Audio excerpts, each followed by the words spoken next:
Keep those hips straight forward, those feet planted. You're going to rock those shoulders back and forth in a nice slow motion, trying to get as much range of motion to that torso as you possibly can without letting those hips move. Concentrate on just getting that torso to twist only from your rib cage to about the top of that crest, that hip. You don't want to rotate through those shoulders, swing those arms back and forth. You want to keep those arms right in front of your chest. Just rotate those shoulders from side to side. Alright, coming up next, we've got side to side kicks. And start them up. Now there's a really nice slow exercise. We're not trying to do an actual workout here. We're just trying to keep that blood flowing to try to get your body to completely filter out all those waste products you just created from the last workout, as well as trying to get more oxygen pushed around your system to try to get that heart rate to start slowly dropping back down. We've just got a few seconds left. Keep those legs going. Just make sure you don't stop moving and you're not just kicking those legs in nice controlled motion. Coming up next, we've got the rocking butt kickers with a ventral pull. And start them up. You're going to kick that heel up to your butt, stretching out that quadriceps in front of that thigh, as well as opening up those shoulders, stretching out those shoulders. And remember, the main goal of this is just to get that blood flowing around, trying to get oxygen to your system, as well as trying to clean up any excess lactic acid that may be still in your muscle tissue. Almost done, just a few seconds left. Next one coming up is the arm crossover swing. And switch it up. Those arms will come straight in front of your chest. Just keep shifting your weight back and forth, left to right. Mainly you want to be focusing on pulling those arms back behind you, stretching out that chest, then pulling them back in front of you, letting those rhomboids across the top of that shoulder blade stretch out as well. Remember, trying to push a lot of blood around to actually get yourself tired or bring that heart rate up. You want to just try to slowly be letting that heart rate drop back down, so it's a really nice easy motion. Alright, we're going to be switching over to a quadricep stretch next, starting with that left leg first. And switch it up. We're going to left leg up, heel up to that butt, only as close as is comfortable.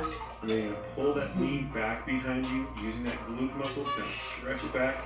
You want to feel that stretch to the front of that thigh and into the front of that hip. Into the lower part of those abdominals. Hold there for just a few seconds longer, and we're going to switch sides. Switch over that other foot, squeeze that heel back up to that butt as close as comfortable, and then pull that knee back behind you. And you want to feel from the front of that thigh, front of that hip, and maybe into those lower abdominals. Almost done with those. Just a few more seconds before we move on to the next exercise. Hamstring stretch. Toe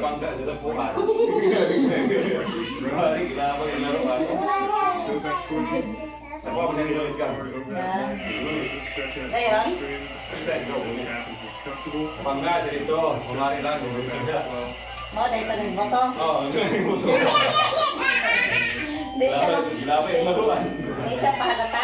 Switch sides. Keep that right leg out. Stretching on that right leg. And just go down as low as is comfortable. Try to get a nice stretch of that hamstring, back of that knee, that calf perhaps, as well as feeling a little bit in that lower back. Keep flexing that toe back up towards you as best you can. Try to keep a nice, consistent stretch on that leg. All right, let's go ahead and let it relax. I'm going to switch over to the rocking inside thigh stretch next. Just going to switch back and forth, pausing for just a couple of seconds on each side.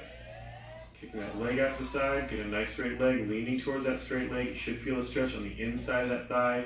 If you're feeling more in that hamstring, then make sure that that hip is lined up with that leg. You don't want to actually have it coming off at a 90-degree angle. All right, go ahead and switch to that wall. We're doing a chest stretch next.